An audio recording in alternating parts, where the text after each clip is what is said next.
সাহারি খাওয়া এটা রমজানের একটা আমল। আপনি সারা বছর লাঞ্চ করেন, ডিনার করেন, দুপুরের খানা খান, রাতের খানা খান, সকালে ব্রেকফাস্ট নাস্তা করেন, কিন্তু এর কোনোটা ইবাদত হয় না, এর কারণে আপনি সওয়াব পাবেন না। কিন্তু রমজান মাসে ভোর রাতে ঘুম থেকে উঠে যে আপনি খাবার খাবেন, এই খাবার খাওয়ার জন্য যে উঠলেন এবং খাইলেন, এর কারণে আপনার অ্যাকাউন্টে আপনার আমলনামা আল্লাহ তাআলা সওয়াব জমা করে দিবেন, আপনি রিওয়ার্ড পাবেন, বিনিময় পাবেন। কেন? কারণ নবী করিম সাল্লাল্লাহু আলাইহি সাল্লাম বলেছেন, তাসাহহারু ফাইন্না ফিস সাহুরি বারাকাহ। তোমরা সাহারির খাবার খাবে ভোর রাতে, রোজার মাসে রোজা রাখতে গিয়ে সাহারির খাবার খাবে। কেন? কারণ সাহারির যে খানা, এই খানাতে আল্লাহ তাআলা বরকত রেখেছেন।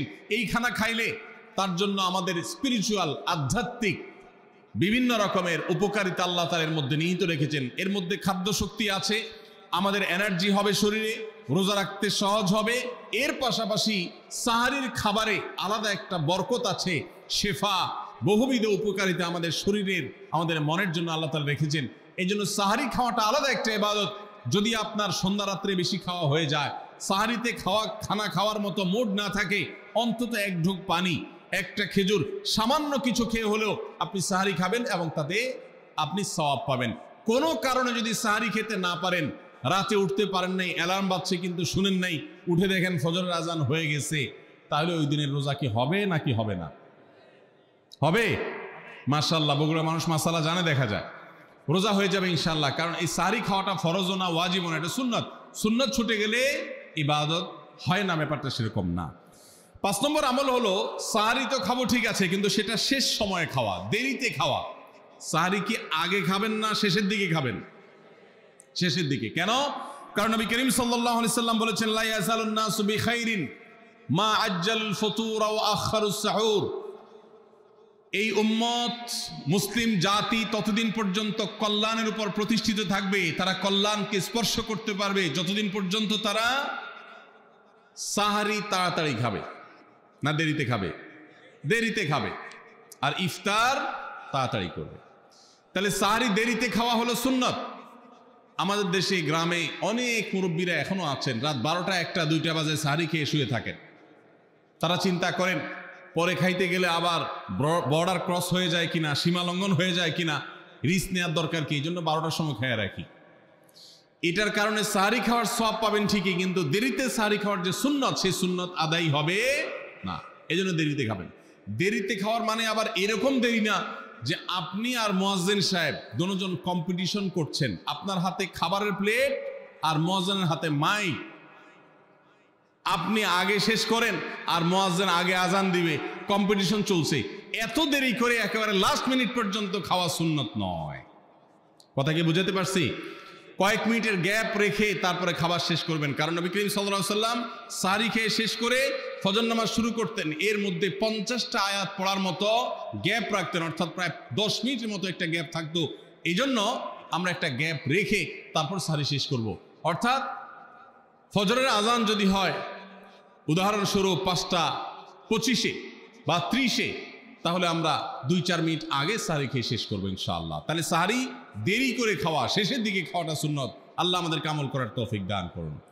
রমজান মাসে সাহারির নামে একটা নতুন নাটক শুরু হয়েছে এদেশে, সেটার নাম হলো সাহারি পার্টি। আপনারা শুনেছেন? বিশেষ করে শহরের ছেলেফেলেরা, ইউ পোলাপান, তারা আজকাল ভোর রাতে বন্ধু বান্ধব সহ রেস্টুরেন্টে গিয়া সাহারি পার্টির আড্ডা বাইর করছে। শয়তানি এবং ফাইজলামির আর কোনো জায়গা নাই, সাহারির জন্য পার্টি বাইর করছে, তাও আবার ছেলে মেয়ে একসাথে মিলেমিশে।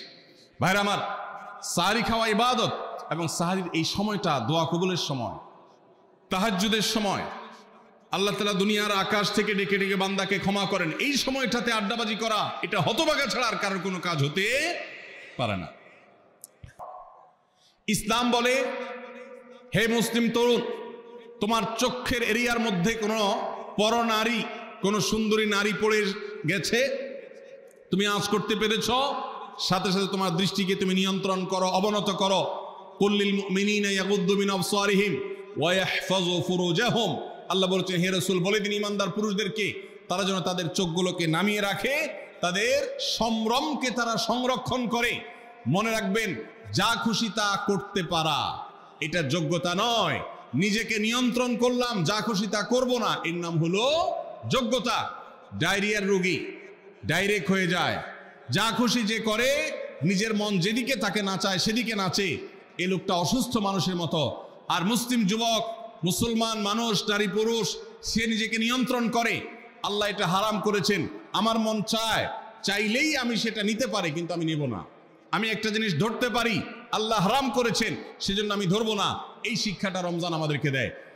অতএব রমজানের সবচেয়ে গুরুত্বপূর্ণ আমল হলো এই 10 নম্বর আমল, সেটা হলো পাপাচার বর্জন করা।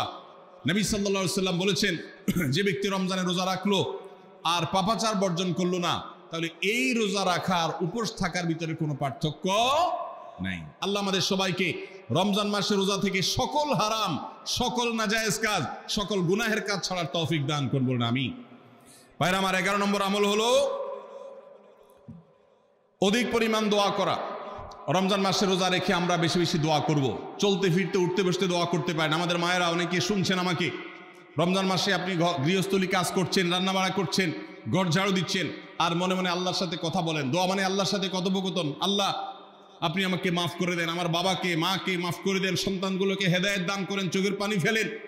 নিয়মতান্ত্রিক দোয়া, বসে বসে হাত তুলে দোয়া করবেন কেবলামুখী হয়ে, আবার চলতে ফিরতে উঠতে বসতে, এমনকি ওযু নাই সে অবস্থায় দোয়া করবেন। নবী সাল্লাল্লাহু আলাইহি সাল্লাম বলেছেন, 3 ব্যক্তির দোয়া ফিরিয়ে দেওয়া হয় না। কয় ব্যক্তির দোয়া? সালাতুন লা তুরাদ্দু দাওয়াতুহুম, 3 শ্রেণী মানুষের দোয়া ফিরিয়ে দেওয়া হয় না। এর ভিতরে এক শ্রেণী হলেন মাজলুম, কারোর জুলুমের শিকার হয়েছে।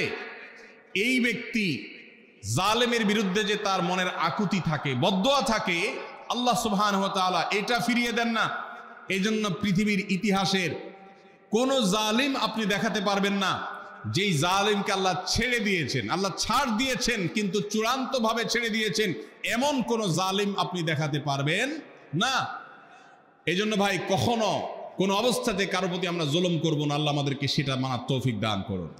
তাহলে 3 ব্যক্তির দোয়া কবুল হয়, ফেরত দেওয়া হয় না। তার ভিতরে একজন হলো মাজলুম, যার প্রতি আপনি জুলুম করেছেন, সে আপনার বিরুদ্ধে যে বদদোয়া করে, এটা লাগবেই লাগবে, আজ হোক আর 2 দিন পরে হোক। নাম্বার 2, মুসাফির, যে ব্যক্তি সফরে আছে, সফররত অবস্থায় সে যদি দোয়া করে, সে দোয়া আল্লাহ তাআলা কবুল করেন। 3 নম্বর হলো রোজাদার ব্যক্তি, as-সাইম হাত্তা ইফতির, রোজাদার ব্যক্তি সারাদিন ভর রোজা করলে, ইফতার রাগ পর্যন্ত, সারাদিন দোয়া করলে ইফতার রাগ পর্যন্ত দোয়া কবুল হয়। এই জন্য রোজা রেখে আমরা বেশি বেশি আল্লাহর কাছে দোয়া করবো ইনশাআল্লাহ। চলতে ফিরতে উঠতে বসতে মনে মনে আল্লাহর সাথে কথা বললেন, চাওয়া দাওয়াকে পেশ করলেন, বাস এটাই হলো দোয়া। এটা হলো আমাদের রমজান মাসের 11 নম্বর আমল, বেশি বেশি দোয়া করা। 12 নম্বর আমল হলো মিথ্যা এবং কাজ পরিহার করা। রমজানের সকল পাপাচার তো পরিহার করবই, বিশেষভাবে মিথ্যা কথা, মিথ্যা কাজ পরিহার করা। কারণ নবী সাল্লাল্লাহু আলাইহি ওয়াসাল্লাম এর জন্য আলাদা নির্দেশ করেছেন। তিনি বলেছেন, মাল্লাম ইয়াদা কাওলা যুরি ওয়াল আমালা বিহি ফালাইসা লিল্লাহি হাজা আন ইয়াদা তাআমাহু ওয়া শারাবা। যে ব্যক্তি রমজানের রোজা রেখে মিথ্যা কথা, মিথ্যা কাজ ছাড়লো না, তার উপোস থাকায় আল্লাহর কোনো ঠেকা পড়ে নাই। 13 নম্বর আমল হলো অশ্লীলতা এবং বিবাদ, বিতণ্ডা, ঝগড়া, এগুলো পরিহার করা।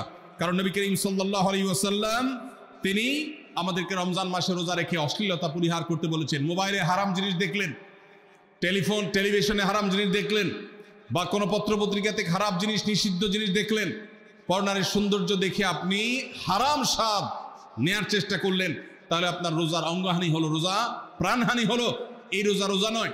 এই জন্য এটাকে রমজান মাসে পরিহার করতে হবে, অন্য সময় তো বটেই। এবং সেই সাথে কেউ যদি আপনার সাথে ঝগড়া করতে আসে, নবীজি শিখাই দিয়েছেন, ফালিয়াকুল ইন্নী সায়েম, কেউ রোজা রাখা অবস্থায় ঝগড়া করতে আসলে বলবেন, ভাই আমি রোজাদার, আমি তোমার ঝগড়ার জবাব দিতে পারবো না। তাহলে ঝগড়া পরিহার করার জন্য রমজান মাসে আমরা এক্সারসাইজ করবো।